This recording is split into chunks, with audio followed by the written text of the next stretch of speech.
All right, folks, it's been asked for a long time. We're gonna do some bank fishing. Bank fishing, I haven't done a bank fishing experience ever on 3-pound fishing. But today, that's what we're doing. I've got a little pond here. We're gonna do it. Check out the boat. The boat is actually gonna go in tomorrow to get all the electronics and everything upgraded for the second live scope.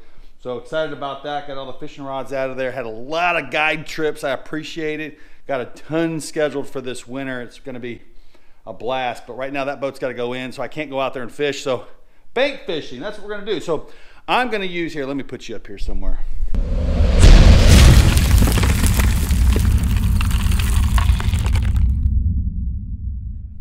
So we're gonna go with this guy. So 10-foot Pro Series Ozark, awesome rod. We're gonna use that one. Then we're going to use some Jinko fishing baits. Let me show you those.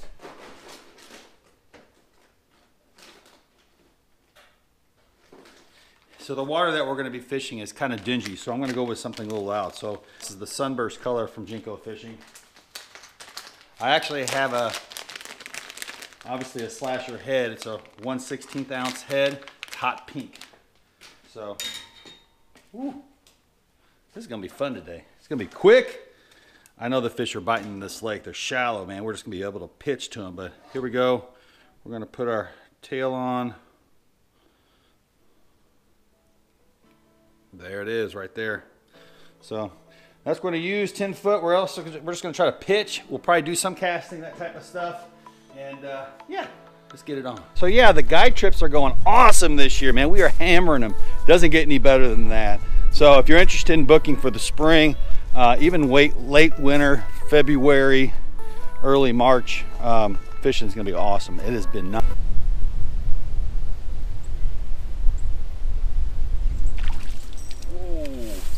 So the first,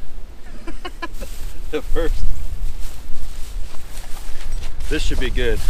This should be a lot of fun. That's you know, these fish are a lot skinnier than they are at Egypt, but that's a good 10-inch fish. 10.5-inch fish. So first drop. So we might have a lot of catches here. We want to get a big one. We want to get some big ones. I know there's some big ones. Without a doubt, I know there's some big ones here.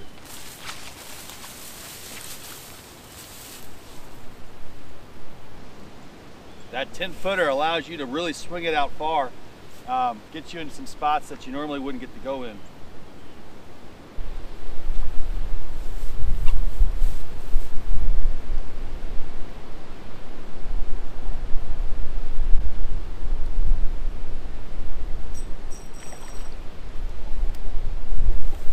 That's a lot of fun.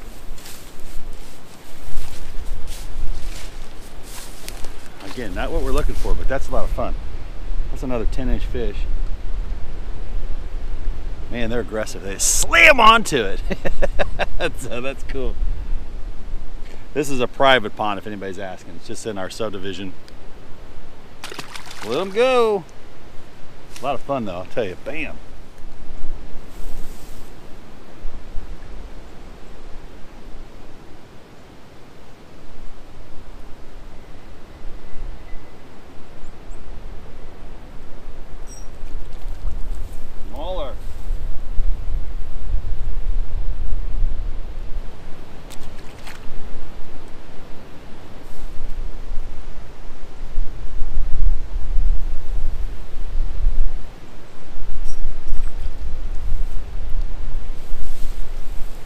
So if you saw that, you know, I've got a lot of episodes in the springtime where I'm fishing with Jerry. We fish that strip cut. All I'm doing is the same technique with that. So, and I won't ever claim to be an expert at this, folks. Again, I like going in my boat out on the water. This isn't my thing, but I do like pitching and stuff like that. And we do a fair amount of that. But with Jerry and those episodes, if you go back and watch them, that's all we did was, you know, you work your line with your hand. That allows you to draw it in. You can really pitch it out there pretty far. So I am familiar with that, and essentially all we're doing is the same thing. The other thing is, so we've got just a little bit of brush here. So I'm targeting the brush, although I don't think it really matters. I think we can go around here. The slasher head, why I like it a lot, and this, you're gonna appreciate this. completely is that hook. See that little hook down there? Right there, hopefully you guys can see it.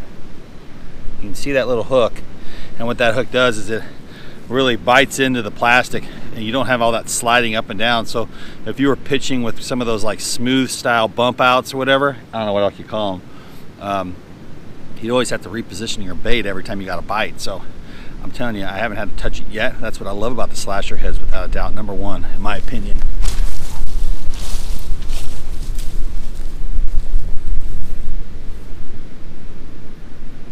All right, folks, hey.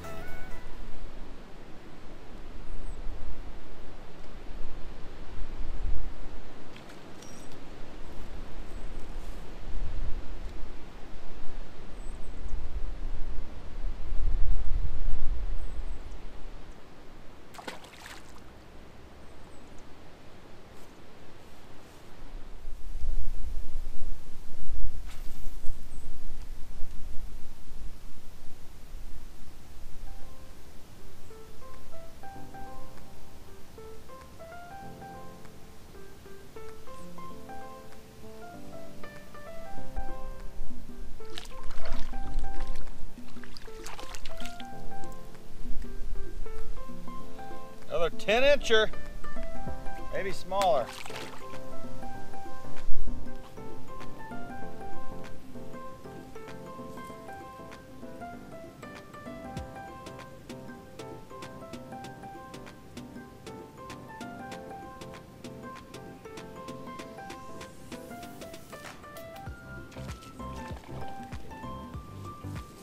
A little bit of casting, a little bit of flipping. Unfortunately, another 10-inch fish. I don't know about this bank fishing. We need to find some bigger fish. Bigger fish.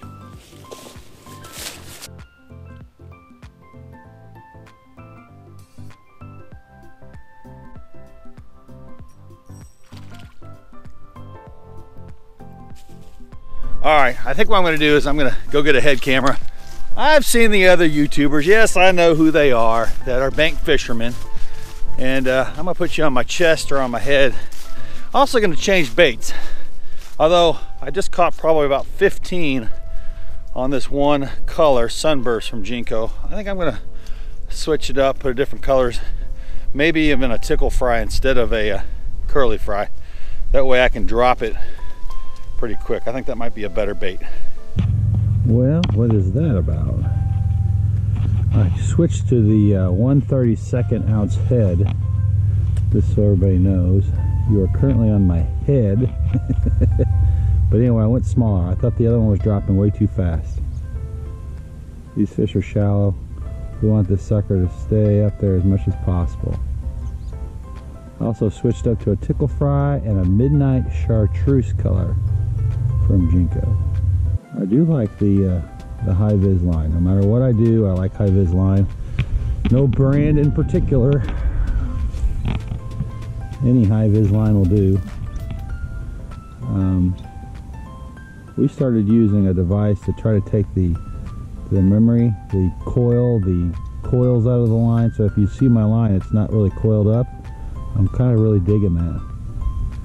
One of these $40 Chinese devices that you hook up and it does all these twists. I'll show a little video of it right here. It's kind of fun. It obviously works. I mean, I don't have any coils. I mean, very minimal. Takes a little bit more time, but kind of fun at the same time.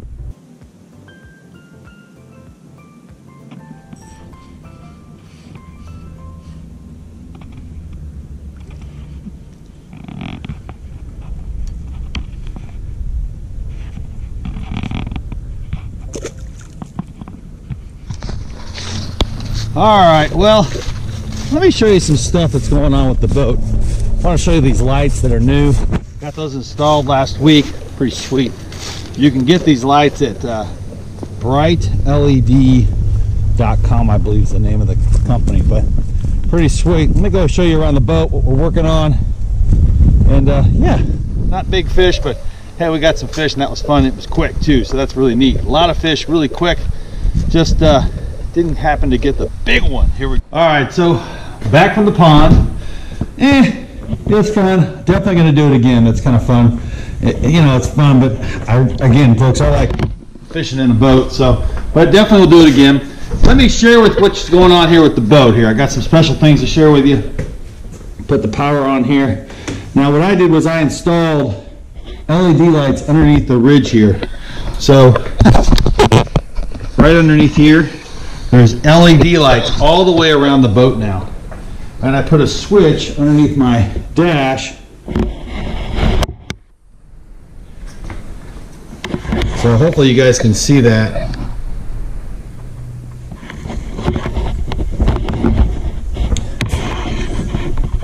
Pretty sweet, huh? So the other thing really cool is we got a new sponsor called Fishing Specialties. So if you haven't checked out their mounts yet for your live scope in regards to these mounts that just hang over the side of the boat, I wanted a second live scope system that will have the flexibility of moving from one position or to another, and that's what the Fishing Specialties does. It comes on this post here.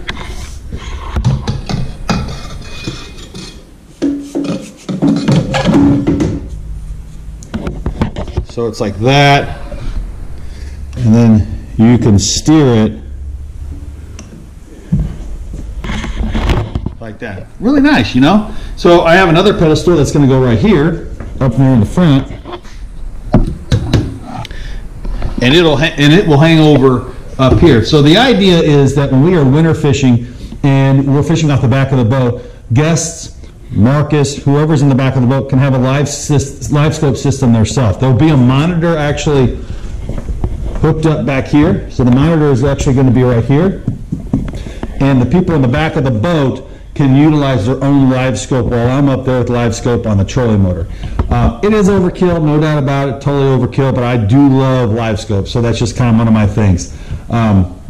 You know, we might not, you know, when we get up to brush piles, it's hard for me to show the guests the pile because I usually put the pile on the side because the guests will be on one side of the boat. Now they'll have their own live scope and be able to see exactly where the pile is by themselves. I can come back here, operate it for them as well. But it's something visually they're going to get to see constantly in the back of the boat. And of course, if we're doing brush pile fishing, we just use the live scope on the trolling motor. Now, this won't always be hooked up. Actually, this will always be stowed away until we decide we're going to use it. We'll pull out the pole, put it in the Fishing Specialty holder, take out the monitor, hook up the monitor, so it will be a little bit of a process. So, but, you know, it takes maybe about 4 or 5 minutes to do all of that, get it all done. And I think it's just going to be a great fishing experience. If you're doing guide trips, you need to ask your guide, do you have live scope? Because if you don't, it's an experience that everybody needs to have in terms of fishing now. It's brought the fishing world to the next level for sure. Without a doubt, you need it to be to experience crappie fishing. Engine works awesome. So check out Fishing Specialties. Here's their information right here.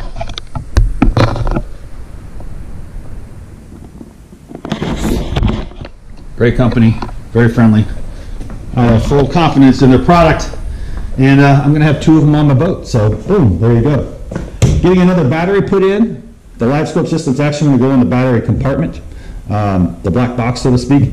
And, yeah, I guess that's it. You know, we're getting the boat ready for tournament fishing. So there's a lot going on. And this boat's going to really feel good getting into it during tournament with all these new things added to it. So, hey, thanks for watching. Please subscribe. Check out the Facebook page, Instagram. Those things are really popping. You're going to see daily posts there if you go there. Thanks for watching another 3 Pound Fishing episode sponsored by these great companies.